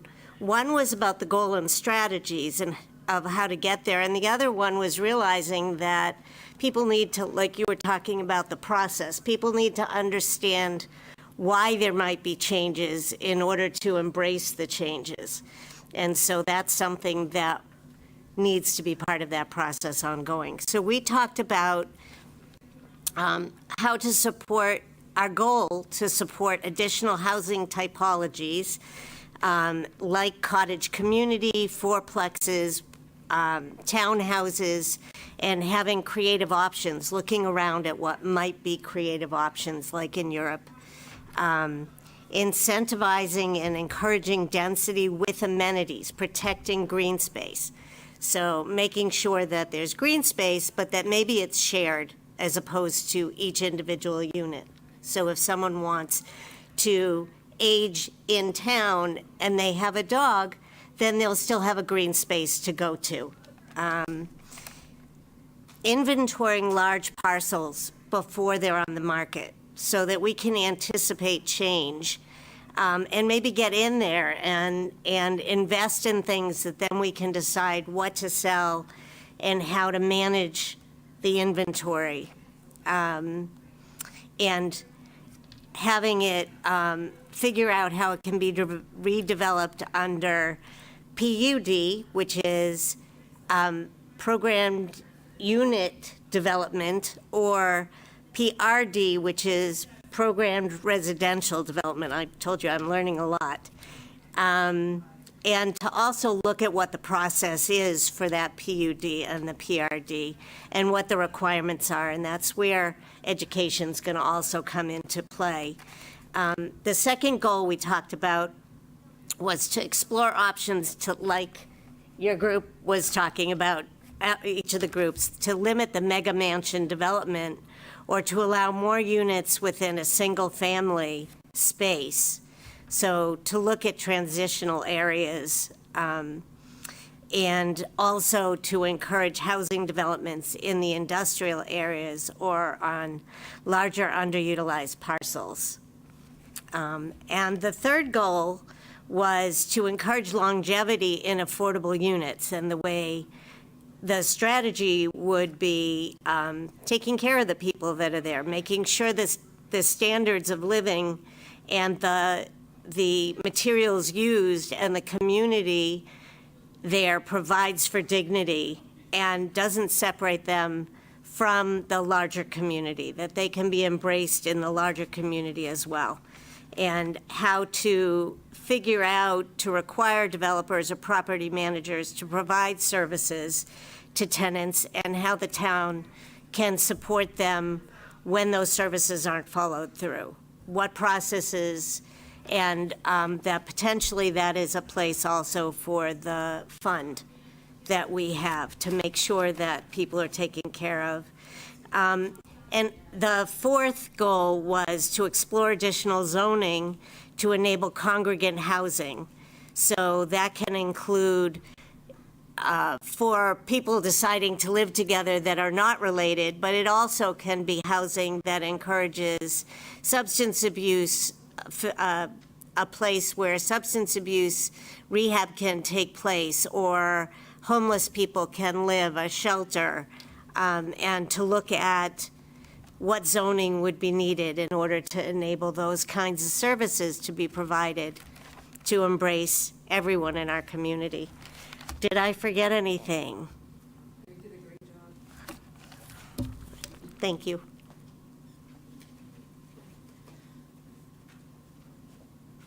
Okay, so let me just wrap this up for you really quick. Those were some great discussions that we can continue at our next forum on November 29th when we really dig into goals and strategies in more depth. I felt bad having to cut you all off when we were like really in the throes of like all these different ideas. But so that is another way to stay engaged with this process, is by attending the next forum. If any of you haven't taken the survey yet, it's out. You should have gotten a postcard in the mail a couple weeks ago. We have posters and QR codes here. We also have hard copies here. If you're on the Zoom, We have it on the website. You can reach out to Andrew and I. Our contact information's on the screen, and we can send it to you. It should be open for another few weeks, I think. I see no reason to cut it off yet. Let's see. The survey, if you do it in paper, you can return it to Town Hall, you can return it to the library, or you can return it to the Pleasant Street Center. We're picking up at all those locations. And then, so after the next forum in November, the draft plan will be reviewed by the working group in December, finalized in January, and submitted to the Department of Housing and Community Development in February. It's a tight time frame. We do this every 5 years. We need to get a plan into the state by February so that our current one doesn't lapse. It's important to stay in compliance so that we limit our exposure to 40Bs. But we all know, even though it's a tight time frame for this process, discussions of housing in Reading are never really over. They never really end. It's it is our economic development. It is our bread and butter. It's 93% of our tax base. It's everywhere, right? So these conversations are ongoing, and you can reach out to Town Hall staff at any time, and with any ideas that you have and things we can think about for this plan, for the future, for zoning. So yeah, thank you again. Have a great night.